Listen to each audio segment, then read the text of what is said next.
अच्छा, वक्फ बोर्ड पर क्या कहेंगे आप?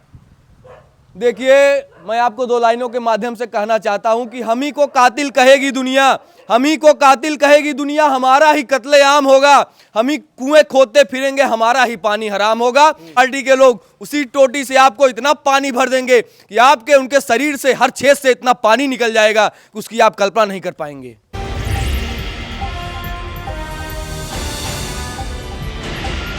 कि मुगलों का नामो निशान मिटा देंगे। देखिए देखिए, अगर औरंगजेब की कब्र हट रही तो आपको दिक्कत है। देखिए, ये कब्र के नाम पे ये नफरत फैलाने वाले लोग हैं, ये लगातार देश को भाईचारा खत्म करना चाहते हैं, देश से भाईचारे को मिटाना चाहते हैं। लेकिन हम समाजवादी पार्टी के लोग हैं जो सौहार्द लाना चाहते हैं। किस शास्त्री कह रहे हैं कि मुगलों का यहाँ से नामो निशान मिटा दो। अरे उस आदमी की क्या बात करें जो चिट्ठी पर्ची बताने वाला आदमी ये नहीं बता पाया कि कुंभ मेले में भगदड़ होने वाली, इतने लोग मरने वाले हैं। वो पर्ची, वो ऐसा बाबा मैं सुना हूं कि पर्ची के माध्यम से लोगों का भविष्य बताता है। तो आखिर धीरेन्द्र शास्त्री ये क्यों नहीं बता पाया कि कुंभ मेले में भगदड़ होने वाली है, लोगों की जाने जाने वाली हैं। धीरेन्द्र की शास्त्री अब एक हिंदू गांव बना रहे हैं जिसमें सिर्फ हिंदू रहेंगे।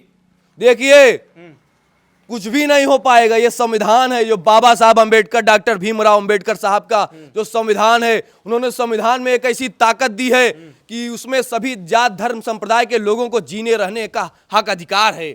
जो आने वाला समय देखिए, बाबा साहब अंबेडकर के संविधान की देन है आज हम आप यहाँ खड़े होकर अपनी बातों को रख पा रहे हैं। लेकिन ये भाजपा आरएसएस के लोग उस संविधान की प्रतियों को देश के संसद भवन के बाहर जलाकर संविधान को खत्म करना चाहते हैं। लेकिन हम समाजवादी पार्टी के लोग हैं जो संविधान को बचाए रखना चाहते हैं। धीरेन्द्र किस शास्त्री हिंदू गांव बना रहे हैं, प्लाटिंग करवा रहे हैं, उसमें हिंदू को जोड़ेंगे लेकिन फ्री में नहीं रखेंगे, उस घर में पैसा लेंगे तब आपको रखेंगे। हाँ, ये तो सही है। ये लोग उस धंधा करना चाह रहे हैं। हाँ। बिल्कुल अपना व्यापार बढ़ाना चाह रहे हैं धीरेन्द्र शास्त्री, ये आप जान लीजिए। व्यापार बड़ा, प्लाटिंग वाले बाबा हो गए। बिल्कुल बिल्कुल प्लाटिंग वाले बाबा हो गए हैं वो। हाँ। बिल्कुल धीरेन्द्र के शास्त्री अब प्लाटिंग भी करेंगे। बिल्कुल प्लाटिंग का कारोबार, बिल्कुल वही कर रहे हैं। का धंधा मंदा पड़ रहा है क्या? बिल्कुल वो लोग कर रहे हैं, यही आप जान लीजिए। बिल्कुल कर रहे हैं। और ये धीरेन्द्र शास्त्री जो अपने आप को बहुत बड़ा संत बताने वाले हैं, इनको सर में आनी चाहिए। अरे अगर ये बहुत अच्छे अगर जानकार थे तो इनको बता देना चाहिए था कि महाकुंभ में भगदड़ होने वाली है, तब मैं मानता उनको, मैं उनका पूजा करता, मैं बिल्कुल करता। ऐसे नहीं पूजा करेंगे। कैसे करेंगे? पर्ची में आपका नाम पता लिख करके सब बता देंगे। अरे बता दिए होते ना, महाकुंभ में भगदड़ होने वाली है, कितने 3-4 हजार लोगों की जान बच जाती। अच्छा, एक बात बताइए, रेखा गुप्ता जो है दिल्ली की सीएम, एक टीवी चैनल पर ऐसा बयान देती हैं कि अखिलेश यादव तिलमिला जाते हैं, कहते हैं कि आज से समाजवादी उस टीवी चैनल पर नहीं जाएंगे। फिर उसके बाद कहते हैं कि ये वाला पेपर जला दो, दैनिक जागरण पेपर मत पढ़ो। मतलब ये होना चाहिए एक लोकतांत्रिक देश में। आपको अगर न्यूज चैनल पसंद नहीं आ रहा है तो उस चैनल पर आप लोगों को भेजना बंद कर देंगे। बिल्कुल हमारे राष्ट्रीय अध्यक्ष जी बिल्कुल सही कह रहे हैं। और जो हमारे राष्ट्रीय अध्यक्ष अखिलेश यादव जी का जो आदेश है उसको हम लोग मानेंगे, बिल्कुल मान रहे हैं। और जो दिल्ली के मुख्यमंत्री हैं, मैं इस बात को बहुत गंभीरता से लेते हुए मैं कहना चाहता हूं दिल्ली के मुख्यमंत्री को, ये आप एक दिल्ली के मुख्यमंत्री हैं, आपको ये शब्द बोलना नहीं चाहिए था। हमारे राष्ट्रीय अध्यक्ष जी का अपमान कर रही है गुप्ता, जो कि दिल्ली की मुख्यमंत्री बनी हुई है, बहुत गलत कर रही है। बिल्कुल मैं सहमत नहीं हूं उनके बातों से।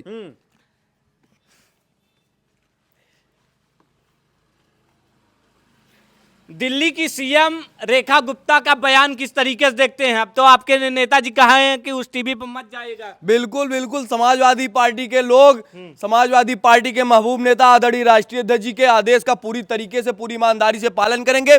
सोचिए, हमको तो नहीं लगता कि किस प्रकार से मुख्यमंत्री बन गई। सोचिए, एक सम्मानित पद पे रहते हुए, सम्मानित पद पर आसीन होते हुए एक मुख्यमंत्री की ऐसी भाषा हो सकती है। ये देश को शर्मसार करने वाली मुख्यमंत्री है। सोचिए किस प्रकार से, कितनी घटिया बात उन्होंने कही है।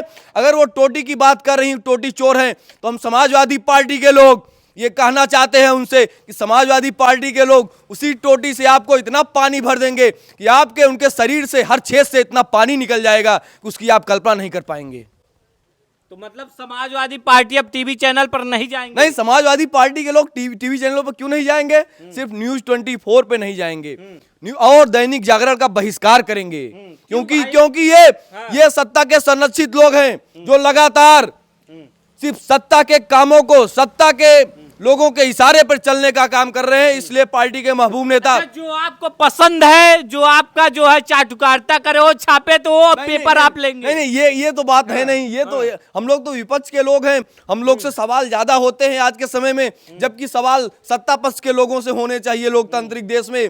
लेकिन फिर भी मैं आपको ये बताना चाहता हूं कि जब से भाजपा की सरकार आई है, लगातार देश के चौथे स्तंभ कहे जाने वाले मीडिया को भी इसने खरीद लिया है। लेकिन मैं आपको बधाई देना चाहता हूं, आप लगातार पीडीए परिवार के लोगों का और विपक्ष के लोगों का हौसला वर्धन करने का काम करते हैं। मैं आपको, आपके चैनल को समाजवादी पार्टी के परिवार की तरफ से बधाई देता हूं। तो मतलब अब आप लोग जो है दैनिक जागरण न्यूज चैनल नहीं पढ़ेंगे? बिल्कुल बिल्कुल नहीं पढ़ेंगे। हमारे नेता का जो आदेश है उसका हम समाजवादी पार्टी के लोग बखूबी पालन करेंगे। अगर आपके मन की बातें छापने लगे तो आप लोग खरीदेंगे? मन की बातें ना छापे, जो सही है उसको छापें। हम लोग ये भी नहीं कहते हैं कि जो हम लोग कहेंगे वो छापिए। भाई ऐसा क्यों? लोकतांत्रिक देश है, सबकी बात सुनी जानी चाहिए, सबकी बातों को रखने सुनने का हक अधिकार है। बिल्कुल। ऐसा देश में कभी हुआ था कि किसी न्यूज़पेपर का बहिष्कार किया जाए, टीवी चैनल का बहिष्कार किया जाए? ऐसा कभी, मैं आपसे पूछता हूं कि ऐसा कभी हुआ था कि कोई न्यूज चैनल या कोई पत्रकार साथी एक तरफा एक पक्षी कार्य करे, एक पक्षी पार्टी के पक्ष में लिखे? ऐसा कभी हुआ था? कभी नहीं हुआ था। तो अगर ऐसा होगा तो ऐसा हम लोग को भी करना पड़ेगा। अच्छा, वक्फ बोर्ड पर क्या कहेंगे आप? देखिए, मैं आपको दो लाइनों के माध्यम से कहना चाहता हूं कि हम ही को कातिल कहेगी दुनिया, हम ही को कातिल कहेगी दुनिया, हमारा ही कत्लेआम होगा, हम ही कुएं खोदते फिरेंगे, हमारा ही पानी हराम होगा।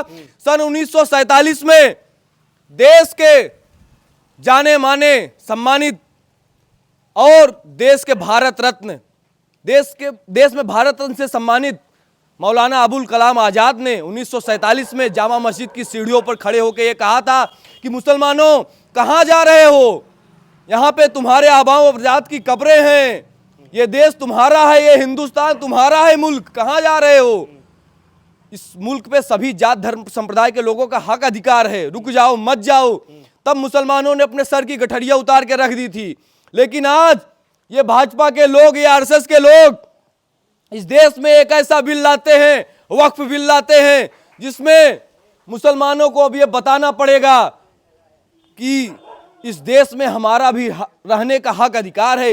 वक्फ बिल का मतलब, पत्रकार महोदय, जो मुस्लिम साथी जिसका कोई समाज में रहने वाला ना हो, या जो अपनी खुशी से अपनी संपत्तियों को वक्फ कर देता है, दान कर देता है, सामाजिक संस्थान में दान कर देता है समाज के लिए।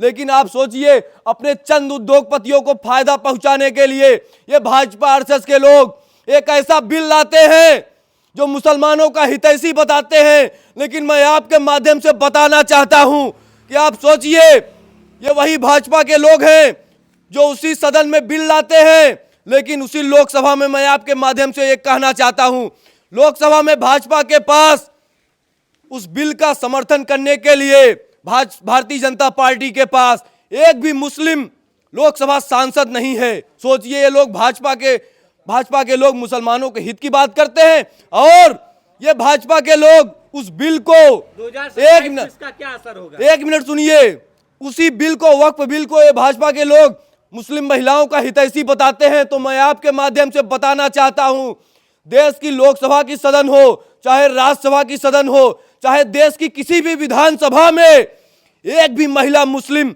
सदस्य नहीं है भारतीय जनता पार्टी से। ये लोग मुसलमानों का हितैषी बनते हैं। लेकिन टीवी पर आकर के मुस्लिम महिलाएं कह रही थी बहुत अच्छा बिल है। ऐसा कुछ भी नहीं है, ऐसा कुछ भी नहीं है। फिर मैं आपसे कहना चाहता हूं कि लगेगी आग तो आएंगे घर कई जद में। यहाँ पे सिर्फ हमारा मकान थोड़े है, सभी का खून शामिल है यहाँ की मिट्टी में, किसी के बाप का हिंदुस्तान थोड़े है। सभी जात धर्म संप्रदाय के लोगों ने अपने प्राणों की बलिदानी दी है, तब जाके भारत देश बना है।